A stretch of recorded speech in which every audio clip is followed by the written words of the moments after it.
What's up, everyone? Welcome to this day in Philly sports history for May 29th, 2025. I'm your host, Jim Montgomery. Welcome to a Thursday edition of the podcast. I think the rain might stop today, which is good. Phil's rained out yesterday. They're supposed to have two games today, one at 1 and one at 6:45. Christopher Sanchez will start the first. Zach Wheeler will start the second. Interesting to see how things play out today. Let's recap yesterday's question of the day. I did ask you, should the Phillies retaliate? 78% of you said yes, they should. I'm going to do something today that I normally don't do. And it's all part of growing. It's all part of becoming a better person. We talk on Tuesdays all the time about growing and becoming better. And you guys, you convinced me. And I'm willing to admit that I was wrong. I do think there should be some type of retaliation. I think that whether it's Acuna or Ozuna, somebody needs to at least get brushed back. And I think it needs to come early, and then you move on from it. I don't think, though, and I won't back off on this point, I don't think it should have happened in the game the other night. It was a 1-0 game.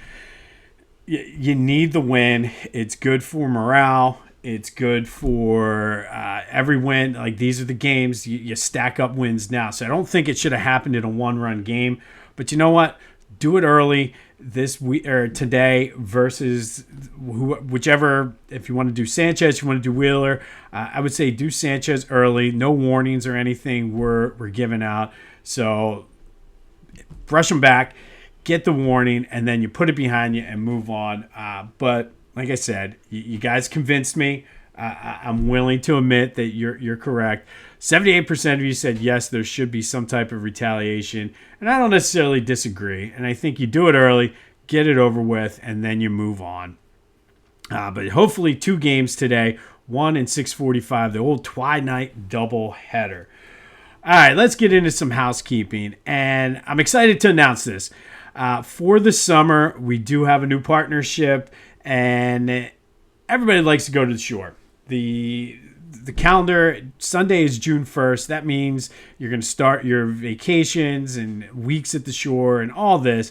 And honestly, nobody likes moving in and out. And my least favorite is moving out, especially when I'm with my in-laws. And hopefully they're not listening today, but I tend to, like, they're down there for 3 weeks. And I can't, because of work and end of the year school things, can't go down for the entire time. So kind of just go couple days here, couple days there. I purposely don't stay when it's move out day, because it's the most stressful time of your vacation other than moving in. Well, we got someone here who will be able to help you with that, and that's Beach Caddy. They'll move you in. They'll take the stuff from your car. They'll move it into your house. They'll come back at the end of the week. They'll take your stuff, put it back to your car, relieving that stress. Yes, there's still going to be the family dynamics, whatever. That's what vacation is. But if you can alleviate some of that, you're good. Beach Caddy has you covered with that.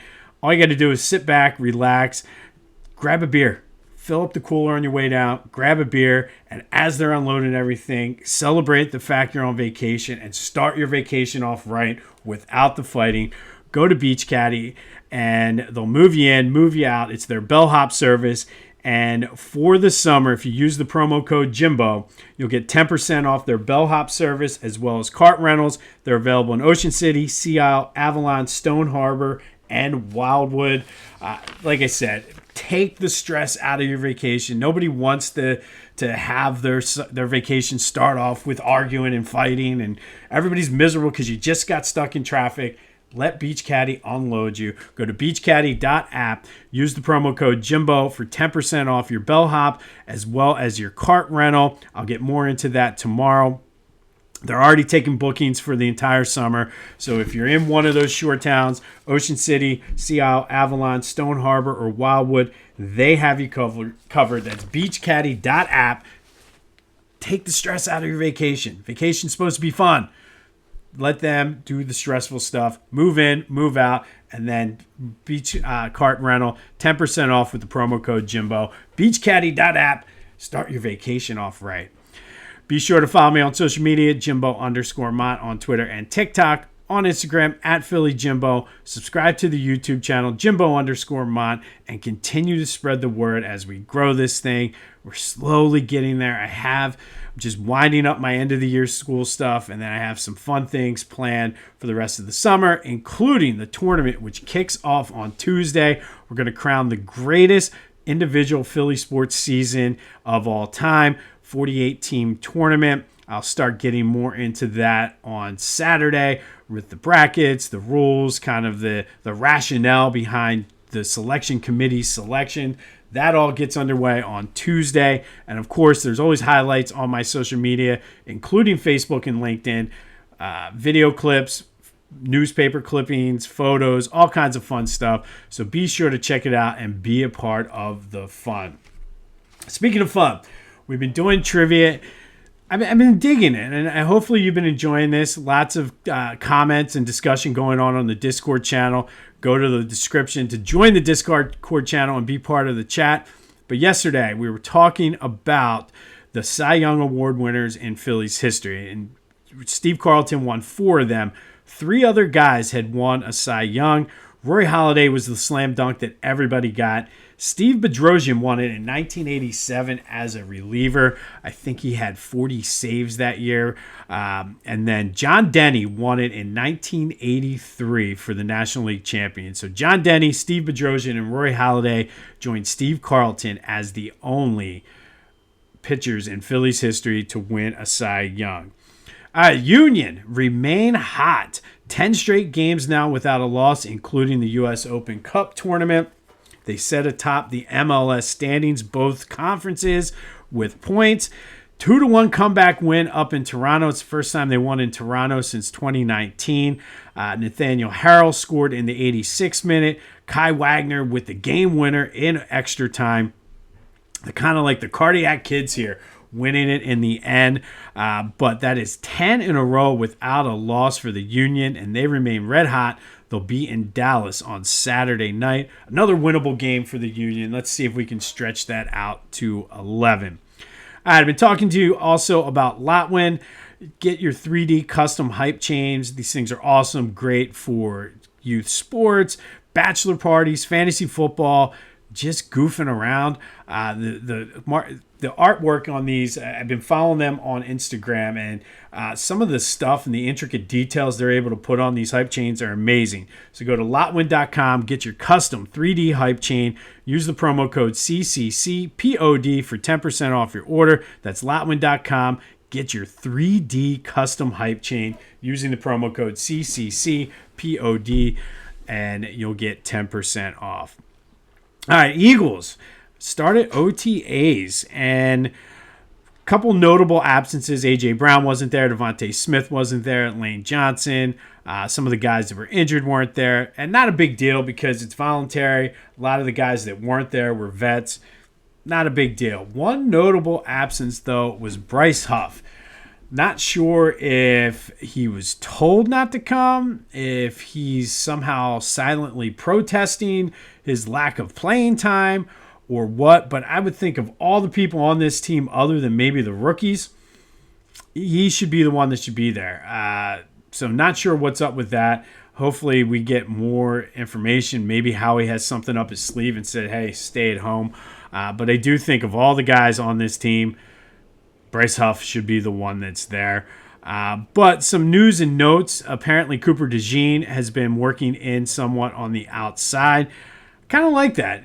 I mean, he's a versatile dude, and anything that's going to help this defense be good, I'm all right with, especially if you get him some reps in on the outside. That way he can play inside, outside. He's athletic enough, I think, to make it happen. And truthfully, this is where you get that done before you get to training camp, so you sort of see what you have. I still think somehow, some way, and I know this is a different spot in the secondary, I can't think of his name now. Justin Simmons is going to end up signing with the Eagles, so we'll see what happens there. Offensively, Kevin Patula spoke, and I feel like I liked what he said. He at least talked a good game. He's talked about how he's the main voice in the offensive training or offensive meeting room. He wants to set the guys up for success. Like I said, I like it. He's saying the right thing. He has experience with Jalen. He has experience within the Eagles system under Sirianni. I'm looking forward to this. I think I'm excited to see what this season brings, especially as they go through OTAs and in training camp. But that does lead us to today's question of the day. OTAs are here, which is sort of the unofficial start.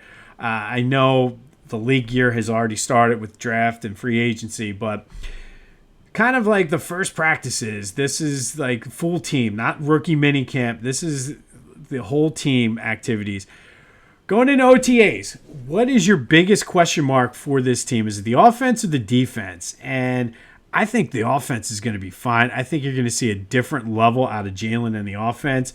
I think the defense will be fine, but if I had to choose one, I'm going defense. But what's your biggest question mark heading in the OTAs? 267-495-8531. Get your voice heard on the Back to the Future voice and text line. Get that. Anything else Philly sports related off your chest? Want to still talk about this Braves series and whether or not there'll be retaliation? All of that is fair game as we look ahead to see where this Eagles team is going to land. I've never been more excited about a season. I think they have a legitimate shot looking at it on May 29th to repeat. But what is your biggest question mark, offense or defense for the Eagles? All right, playing 2 games today. We're all fired up about the Phillies because of Bryce Harper getting hit. So May 29th, we're going to go all Phillies today. And this was a big day. It was Memorial Day weekend for all of these. Some were actually all Memorial Day. But first, we're going to go back to 1965. And on this day in 1965, the Phillies beat the Cubs 4-2 at Connie Mack Stadium. Dick Allen, future soon-to-be Hall of Famer, later this summer, hit an absolute moonshot in the first inning to left center field that cleared the roof of Connie Mack Stadium. And if you've ever seen pictures of Connie Mack, they had billboards on top of the roof. Cleared the Coca-Cola roof, or a billboard on top of the roof. Long-term Phillies PR guy Larry Shank has estimated that it traveled 529 feet. And yes, that's not me misreading something. That's a 5, not a 4. 529 feet. He said he knows that because he kind of figured out, saw where the ball landed, and actually walked off the steps. But Dick Allen with the absolute moonshot to set the tone in the Phillies' 4-2 win over the Cubs on this day in 1965. He will be in the Hall of Fame later this summer. Well deserved. It's a shame he's not going to be here to experience it, but much deserved. And shout out to Dick Allen, who hit a moonshot on this day in 1965. From one Hall of Fame Philly slugger to another, on this day in 1989, Phillies lost to the Padres 1-0 on Memorial Day. But in a pre-game press conference, Mike Schmidt tearfully announced his retirement. He was struggling that year. It was only hitting .203 and basically realized that he just did not have it anymore. Kept saying he's waiting for it to turn around, and by Memorial Day, he realized he just had lost a step. He just wasn't able to do it anymore. Walked away from the game as the GOAT in Phillies history, the greatest third baseman of all time. And as far as I'm concerned, my all-time favorite player, any sport, is Mike Schmidt. Ironically enough, as I was reading the paper, this was an interesting little side story here. His last game was the day before against the Giants, and he walked in his last plate appearance. So not necessarily his last official at-bat.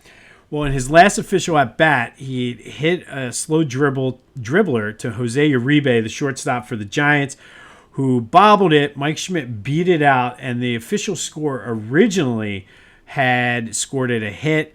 Upon further review, made it an error. So Mike Schmidt's last at-bat was basically reaching base by error. And the Phillies actually, after Mike Schmidt retired, asked the official scorer to change it back to a hit. Was his first year ever as an official scorer, too. Decided against it, saying, I can't do it just because it was Mike Schmidt's retirement, trying to upkeep and hold the integrity of the game. So you got to respect that. But on this day in 1989, on Memorial Day, Mike Schmidt called it a career. Tearful press conference, realizing that he just didn't have it anymore, and walked away from the game after 17 years within the Phillies organization. And then the big story of this day in Phillies history is back in 2010, Phils beat the Marlins 1-0 down in Florida. They scored their only run on a third inning error, but Roy Halladay was perfect. Threw a perfect game, the 20th in Major League Baseball history, the second in Phillies history, the first being Jim Bunning's Father's Day no-hitter up in Shea Stadium. And for Halladay, it was just another mark in the incredible inaugural season he had with the Phillies.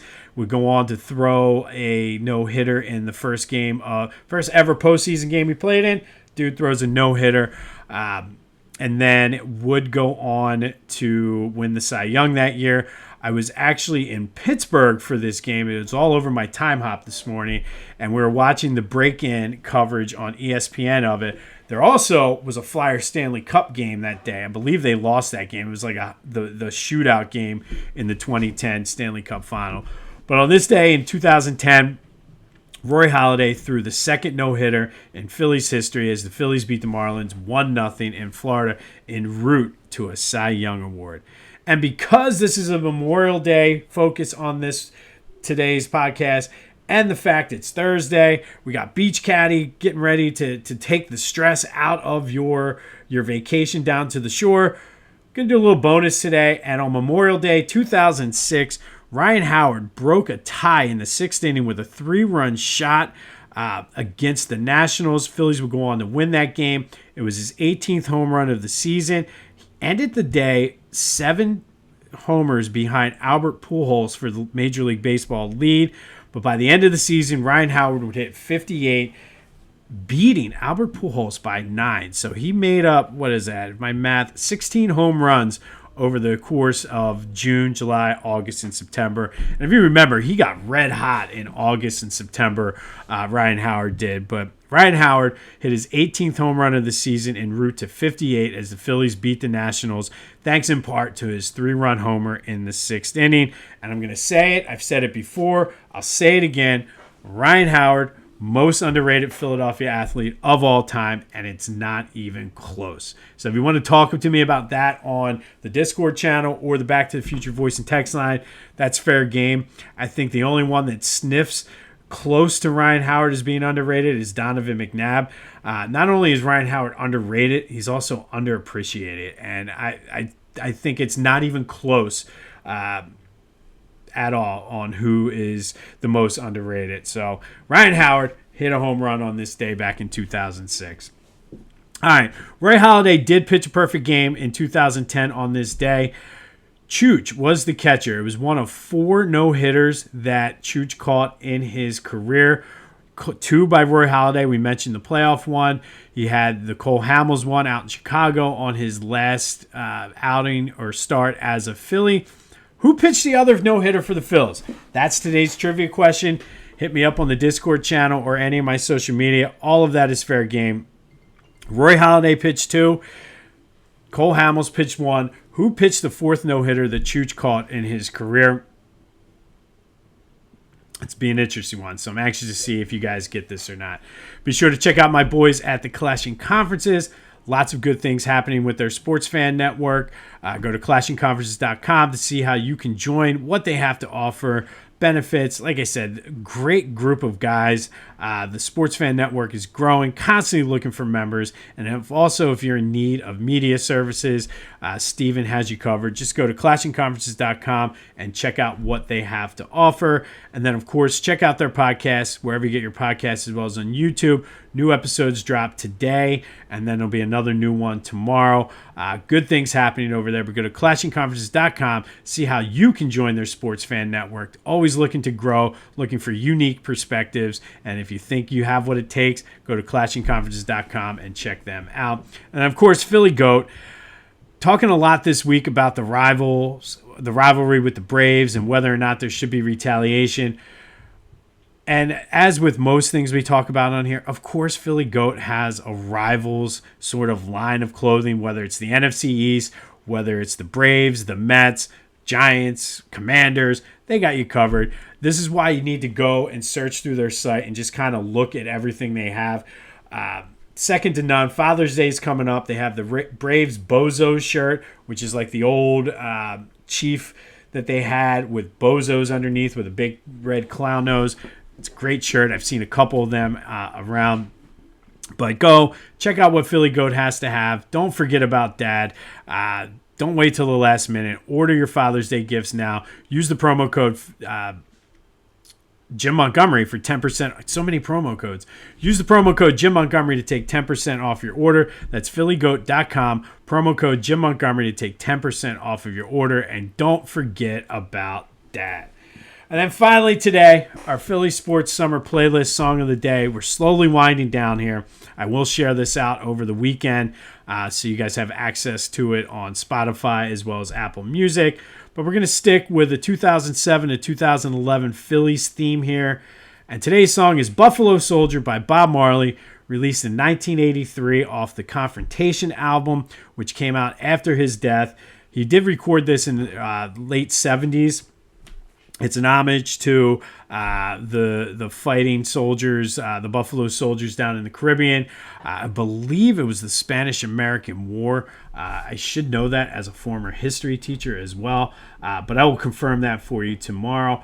But Shane Victorino came out to this every time when he was with the Phillies. Huge Bob Marley fan, and just remember having the Sunday package and always feeling good when you heard the opening to Buffalo Soldier come on and Shane Victorino was coming up, because you knew there was always a possibility something good was going to happen. So Buffalo Soldier by Bob Marley is today's Philly Sports Summer Playlist Song of the Day. And the bonus, we're going to go with Brick House by the Commodores, basically for no other reason than there's no Lionel Richie or Commodores on this playlist yet, and I feel like you need some there. I was listening to Spotify, and they have the Smart Shuffle, and Brick House came on the one day I was playing it at the gym, and I'm like, this is a good fit for this. And then, of course, to me, you can't go Brick House. We're going to give you an extra bonus today because I'm feeling good. Super Freak by Rick James, because, again, you need some Rick James on a playlist. So Buffalo Soldier is our official song. Brick House by the Commodores is a bonus. And our second bonus song is Super Freak by Rick James, because every party needs a little Rick James. On this day in 2006, Ryan Howard hit his 18th home run. Roy Halladay in 2010 he pitched a perfect game against the Marlins, 20th in Major League Baseball history, and ironically the second. Usually you only see one every couple years. It was the second one in Major League Baseball in 2010. 1989, Mike Schmidt tearfully retired from the Phillies after 17 seasons, realizing he just did not have it anymore. And in 1965, Phillies beat the Cubs. Dick Allen with a moonshot outside over the roof and the Coca-Cola billboard at Connie Mack Stadium. 529 feet estimated by Larry Shank. And I trust Larry on this, because Dick Allen, I've seen him hit in replays. I've seen him hit a lot of monster shots. So to hit one out of Connie Mack Stadium is pretty good. Don't forget our trivia question. Roy Halladay 2, Cole Hamels 1. Who pitched the fourth no-hitter that Chooch caught in his career? The perfect game and the no-hitter in 2010. I believe it was 2015. Cole Hamels' last season with the Phillies, his last start. Who pitched that other no-hitter that Chooch caught? That is today's trivia question. Be sure to let me know your thoughts on Ryan Howard. Is he the most underrated athlete in Philly sports history? Let me know your biggest question mark heading into OTAs for the Eagles. Check out Beach Caddy. I'm telling you, they're booking for the summer now. Take the stress out of your vacation. We'll have more on both Phillies games tomorrow. Hopefully both of them get in today. Does look like the rain's going to stop, so we'll see if there is some retaliation or not. This has been This Day in Philly Sports History for May 29th, 2025. My name is Jim Montgomery. Go have yourselves a Thursday, and until next time, I'll see you when I see you.